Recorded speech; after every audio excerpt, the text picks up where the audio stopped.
watch that tip. He just barely, that fish just barely tapped that tip. And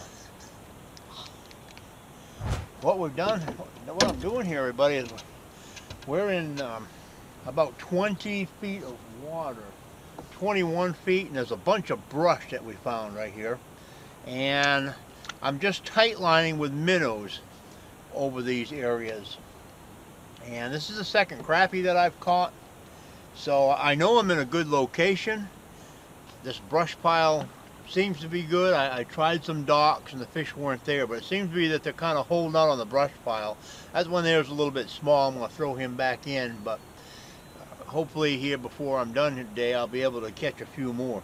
Nothing super the way I'm doing it today. Nothing, it's not rocket scientist. Put a minnow on with a good weight, sit over the top of the brush, use the countdown system, and don't put your bait into the brush. You'll spend more time getting hung up. Just let your bait down to a certain point. Like I know my brush comes up to about 19 feet. So I'm only letting my line out 17 feet, right around there, so I'm sure I'm not going to get down in there. A crappie, if he's hungry, he'll look up. They're always looking up. And he'll look up and he'll see that bait, and he'll come up and get it. Let me get him in the water and try to get another bait on there and catch another one.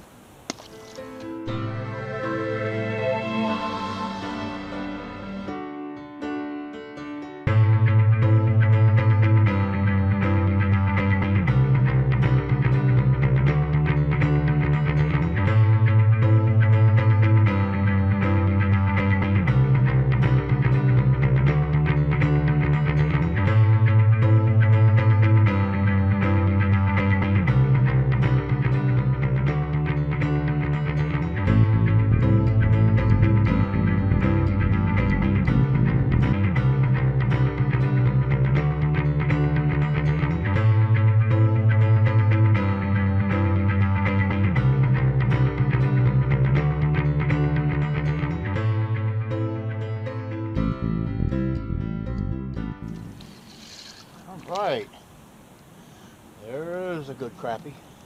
How far back do you have your bobber? I'm all the way to the bottom. No, your bobber. I'm not using the bobber. I'll show you what I'm doing. Oh. There's a nice white crappie.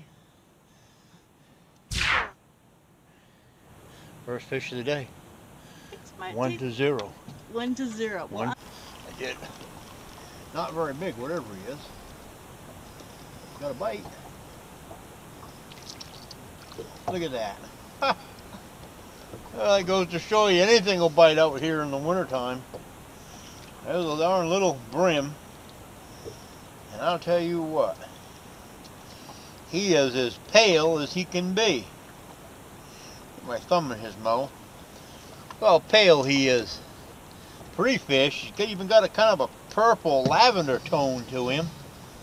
But, caught him on a minnow. What I'm doing now is I've picked up and moved off my brush pile. The fish slacked off there. And I'm running the coastline. I'm looking and marking brush.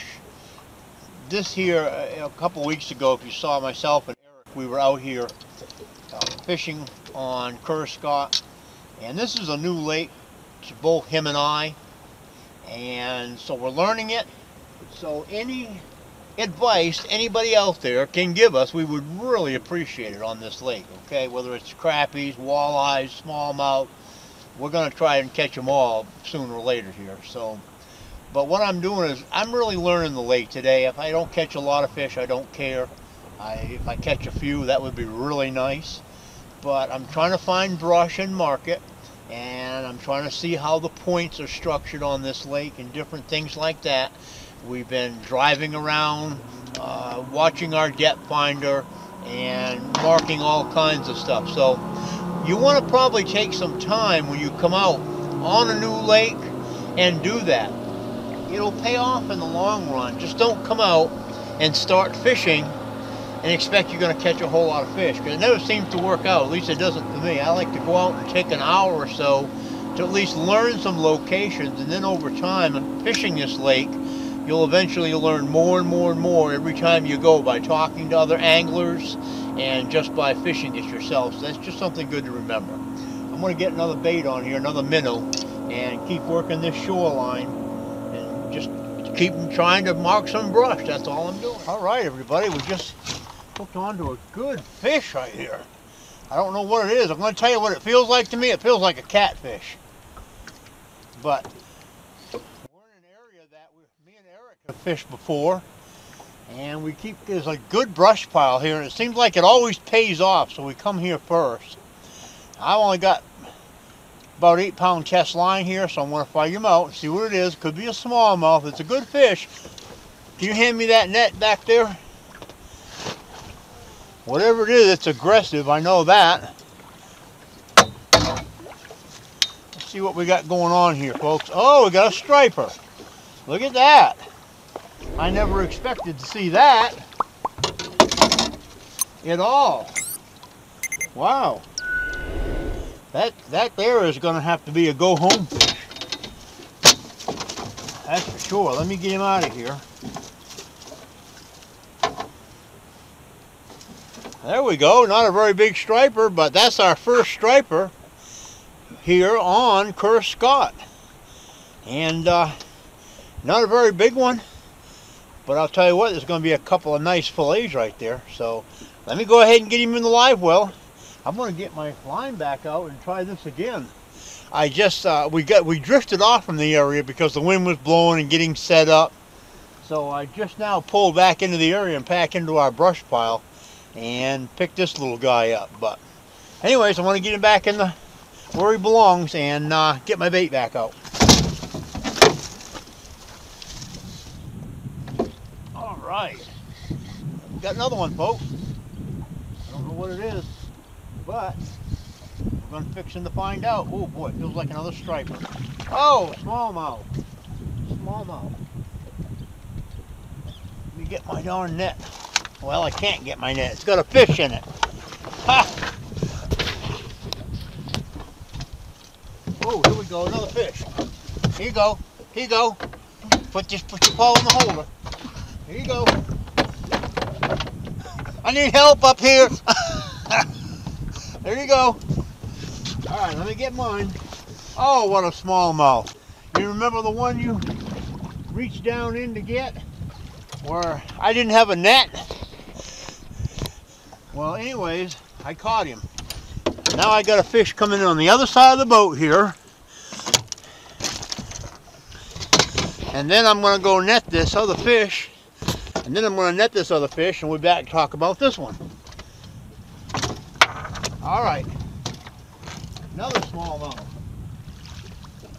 No, that's a largemouth. There you go. Let me finish what I'm doing. All right. There's a nice smallmouth.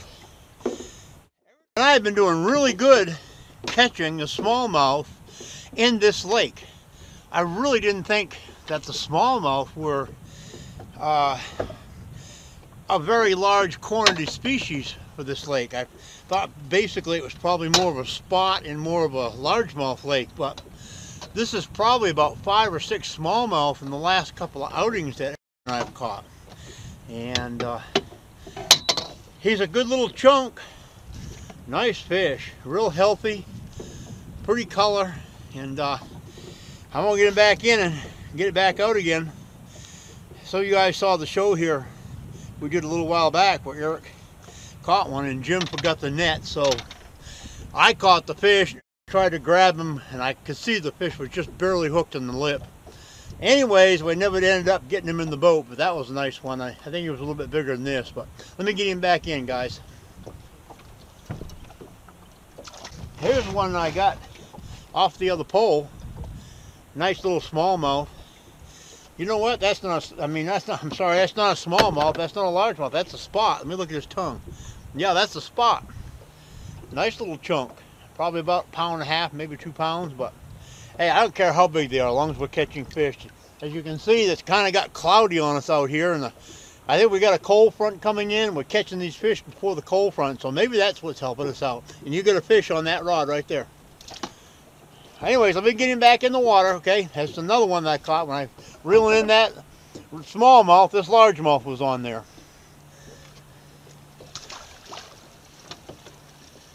And there's another one. Whoa! Look at this. guys. There's another one. Another largemouth. Hold on, hold on. I'm going to let you go, buddy. Just let me... There we go. Very nice. So I think we're sitting in the honey hole right now today. We're fishing 18, 19 feet deep, and putting our lines in a brush pile just above. The brush pile comes up to about 17 feet, and we're just hanging our lines above these brush piles and coming across. Could you do the same thing out here today with artificials? You probably could. I'll bet if you took and you you drop shot it in these brush piles, you probably could do the same thing. But today it's just a nasty day, and in the wintertime I basically live bait fish a whole lot more than anything if I'm not trolling for stripers. So that's what we're doing today. I just don't have a lot of patience unless I'm with in the wintertime to fish for bass with artificial. That's just one of my downfalls, okay? So I just prefer the live bait. But whatever you do, I guess if you're doing it and you're catching fish, I guess the main thing you do is just keep on doing it that way. So we're going to go ahead and put some more live bait on and get back over to my marker here and try to catch a few more fish. We got no fish. Might be a crappie, not very big. Nope, another smallmouth. Alright. We'll take him.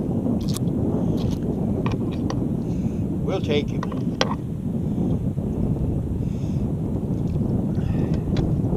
It's getting really cold on the hands out here, folks. This is fun, but boy, when your hands get cold, it makes it a little hard to do what you got to do out here. You got them pliers up there? I got them right here.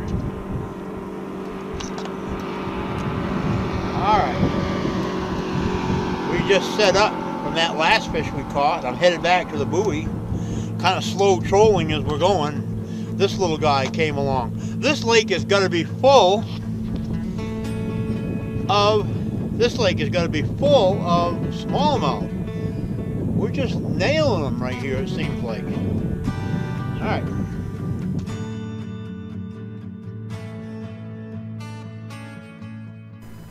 Hey everybody, thank you for tuning in and watching today's Carolina Outdoor Adventures TV.